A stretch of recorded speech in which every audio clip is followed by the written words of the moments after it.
उसके कारण क्योंकि ये गंगा जी का एरिया है और यहाँ पे जो जो जंतु होते हैं ज़्यादा होते हैं, तो हमें सर्पदंश से बचने के लिए क्या क्या उपाय करने चाहिए उसके विषय में हमारा ये आज का कार्यक्रम है ना। तो सबसे पहले हम जो सर्पदंश हो जाता है किसी को, सबसे पहले ज़्यादातर क्या करते हैं, किसी सपेरे के पास जाते हैं या जो तांत्रिक होते हैं उनके पास जाते हैं, और जो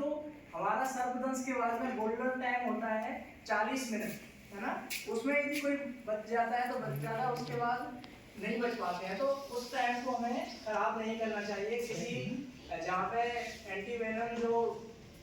दवाई होती है वो जिसके पास हो हमें उसके पास ले जाना चाहिए। कुछ क्या है, काटने को कहते हैं, जहाँ जिसने सांप ने काटा है वहाँ पे काट के खून बहाने को कहते हैं, जिससे कि निकल जाएगा, है ना। देखिए दो तरीके के भारत में 400 टाइप के सांप पाए जाते हैं ना, कितने प्रकार के, और इनमें केवल 20% जो सर्प होते हैं वो विषैले होते हैं।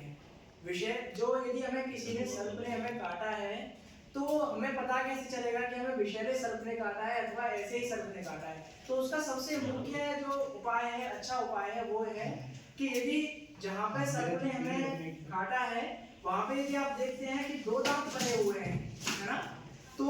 2 या उसके पास पास ही क्या है, 2 जगह जगह दूर पे 2-2 दांत हैं, तो आप मान सकते हैं कि जिस सर्प ने हमें काटा है वो विषैला था। और जो सांप के दांत बहुत पास पास ऐसे बहुत ज्यादा सांप दांत होते हैं, वो चिन्ह होता है कि वो उसे हमें, वो जो सर्प था वो विषैला नहीं था, है ना। तो इसके उत्तर प्रदेश सरकार के राष्ट्रीय आपदा प्रबंधन है, उसने बहुत सारे उपाय बताए हैं, उसमें मैं आपको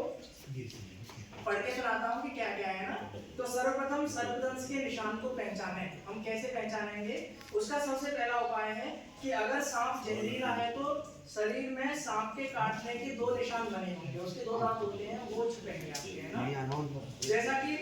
आप इस चित्र में देख सकते हैं, तो बहुत छोटा चित्र दिखाई दे रहा होगा, आप नीचे देखिए 2-2 दांत बने हुए हैं ना, तो ये विषैला सांप है। और ऊपर देखो कितने बहुत सारे दांत बने हुए हैं, इसका मतलब है ये सांप कैसा था, विषैला नहीं था। और सबसे बड़ी इसमें क्या होता है, हम घबरा जाते हैं, और घबरा जाने से हमारा हृदय क्या है, तीव्र गति से पंपिंग करता है, और उससे जो ब्लड जो विष होता है वो हमारे शरीर में जल्दी फैल जाता है ना। और यदि हम नॉर्मल रहेंगे तो उस विष को हमारे शरीर में फैलने में टाइम लगेगा, है ना। जैसे किसी ने हमें काटा और